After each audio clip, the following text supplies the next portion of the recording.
You really think you're going to live to 90, huh? And you're going to prepare your retirement based on that. Let's dive into some numbers here. Whoa, okay, Loudy, you got your toy? Come on over, Rover. Everyone wants to see the Rover. All right, so let's. So here's the issue. That toy's bigger than you, Pablo. Pablo's got this huge toy, one of Finney's Chew toys, and Pablo's like 15 pounds and Finney's like 70 pounds. Oh my goodness, that's too funny. All right. So one of the issues is that we default in right capital to live to age 90. All right. So if you're 65, that's 25 years of retirement. If you're 60, that's 30 years of retirement. That's fine. I got no qualm with that. I'm telling you, though. I'm telling you. I got no qualm in making that as a default. That's a very aggressive assumption that you're going to live that long. Which means we need the money to cover that long to have a, quote, successful retirement. What's the likelihood of that happening? Well, let's dive into numbers here. So first thing I looked at, here's, what's this, from JP Morgan? Yeah, this is a freaking great thing, JP Morgan. I love this. Every year they do this guide to retirement. It freaking crushes it, dude. So cool on you, JP Morgan. Jamie Dimon sucks, but JP Morgan, this right here is fantastic. All right. So they're saying if you're 65 today, the probability of a woman who is a non-smoker in excellent health, living until she's 85, is, let's see, what's that light purple thing? Basically, I'm not sure. It's 57%. I can't tell. But it's a woman right there. No, right there. So the average woman, 57%, live until she's 85. So that's 20 years. And if she's in excellent health, it's 72% if she doesn't smoke. All right, all right, that's good. 20 years. That's not 30 years, but 20 years. Again, that's someone 65 today. A man who's just a good old-fashioned, blue-blooded American man, so less than 50% live until 85.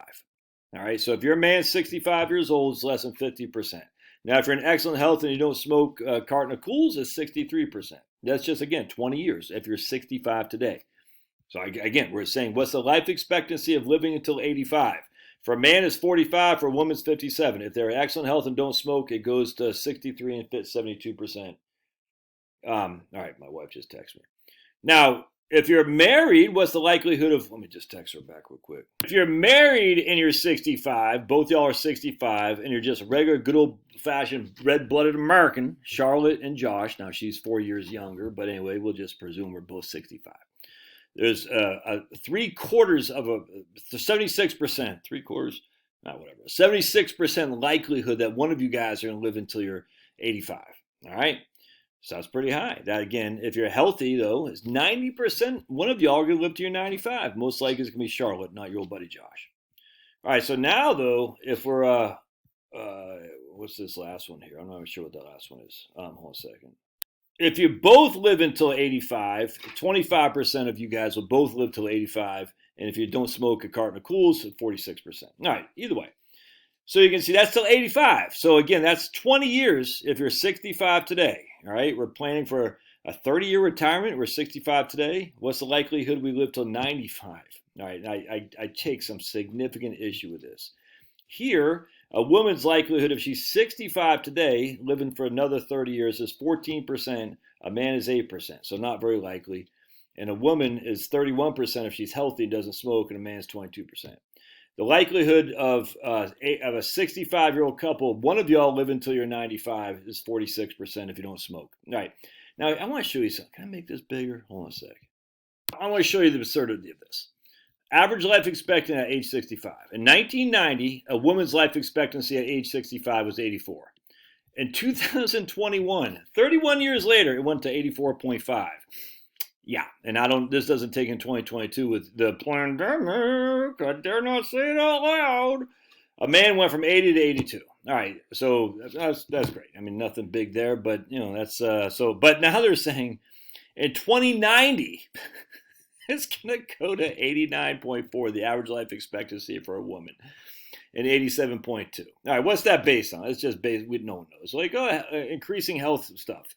That's what they're going to say. The increasing medicine, modern technology, this whole thing's stupid. So I said, let's take a gander, shall we? What's the percentage U.S. population, residents of U.S. 85 or older today? All right, so here we go here. We're looking at Moody's Analytics, and this is that clown. Who's the guy of Moody's Analytics? I can't remember. He's just not a good economist. But anyway, I don't have any. What's that guy's name from Moody's Analytics? He's always just a big lib. But anyway, I came up with this. I thought this was pretty interesting nonetheless. All right. So using Census Bureau data, they're saying this is interesting. Because again, I want to point out this is what they're saying. As we progress into this century, that people are going to live longer is expectations, all right? And even though over the last 30 years, women have only increased their life expectancy by 0.5 and men by 2 years, if we take 2 years divided by 80, so 2 divided by 80, that's a 2.5% increase in life expectancy over 31 years. Not that big of a deal. Women, 0.5 divided by 84, that's a 0.5% increase in life expectancy. And basically 0.6 is what it is. All right, so not a huge issue. But in the next 70 years, Josh, trust us, modern medicine is going to take over. And if you believe that, I got some oceanfront property in Arizona to sell you. But anyway, so here we go. The population of U.S. residents 85 and older in 2008, all right, this is the increase in the population. 2008 was our base. So we had 53, that's in thousands. So we go from 2008 to 2009. We had 5,195,000, so you put, and that's in thousands, whatever that is. So 5,000, well, let me just do it. 5,195 times 1,000 equals, we have 5 million people over the age of 85 in 2008. We had 5.3 million people, 5.5 million people, 5.69 million people, 5.8 million people, 5.99 million people, 6.1 million people, 6.2 million people, 6.3 million people, 6.4 million people, 6.5 million people, 6.5, almost 6 million people, 6.658. Wow, that's kind of weird. So the number of people who are 85 and older is certainly growing from 5.3 million to 6.658 million. So that's 6,658 minus 5,367 divided by 5,367. So it's grown by 24%. The number of people 85 and older has grown by 24% in 11 years. But, and this is what this right here is. The change. You see what's happening? Can you see what's happening though? The flattening of the acceleration. So the change right here is 3.3%, 3.28, 2.78, 2.94, 2.19, 2.33, 2.12, 1.91, 1.35, 1.07, 0.94, 0.89. Huh. So it's a decelerating graph. What decelerate means it's still growing, but it's growing at a lower and lower level all the time. So it's going like that. That's called deceleration. That's what's happening. That doesn't say to me at all that, oh my goodness, going back to JP Morgan's thing, the evidence is right here. This is all based on speculation of some profound cure to cancer. Dude, we already know how to cure cancer. You know they know how to do that. They just don't want to tell it because cancer is very profitable. 100%. There's a cure for cancer out there. Freaking guaranteed. There's a guarantee there's unlimited energy out there. They just don't want anyone to know because it's profitable, man. Profitable. Keeping people sick. Sick is very expensive, very profitable for a healthcare industry. 100%. Now, that doesn't mean your local doctor knows a cure for cancer. It doesn't mean your local gas station guy knows the unlimited energy. But this stuff, I know it's out there. Like, can I prove it? No. But come on, man. Jeez. We have all this fancy schmancy good time rock and roll stuff, and yet we can't find a cure for the freaking common cold. Give me a break. All right, you know it's out there. But it doesn't matter. I mean, it is what it is. You don't have access to a cure for cancer. I don't have access to a cure for cancer. You don't have access to unlimited energy. I don't have access to unlimited energy. So we have to live in the world we're living in. But this decelerating graph on the growth of people 85 and older. Wait. The baby boomers, Josh. The last baby boomer was born in 1964. 2023 minus, 2023 minus 1964. 59 years old today. All right, so the first baby boomer was what, 46, I think? Yeah, my mom was born in 1946. 2023 minus 1946. So that's 77. So are the baby boomers, there's going to be a massive amount more people living to 85, but is there any evidence at all to suggest the acceleration will, because we have deceleration here, the acceleration is going to go exponentially as opposed to this? Why would you say that? Why would you say there's going to be an acceleration of the growth of the baby boomers? There's going to be more growth of people 85 and older inherently, because there's the baby boomer population is coming up here. But why would you say the actual percentage of change is going to go that much higher in terms of how many people are hitting 85? Where's the evidence of that? How come it's not here already? Why are the silent generation not living that much longer? Do they not have access to the same healthcare? Of course they do. Of course they do. In fact, I would argue that the healthcare that the silent generation has is going to be probably superior to the baby boomers, because single payers. It's not a single payer. The government doesn't control everything. It is single payer. The government has all the access to the paying the bills, for essentially. People don't understand single payer. What single payer means is the government pays all the bills. That's a fascistic thing. You can have private insurance, but the government's paying all the bills.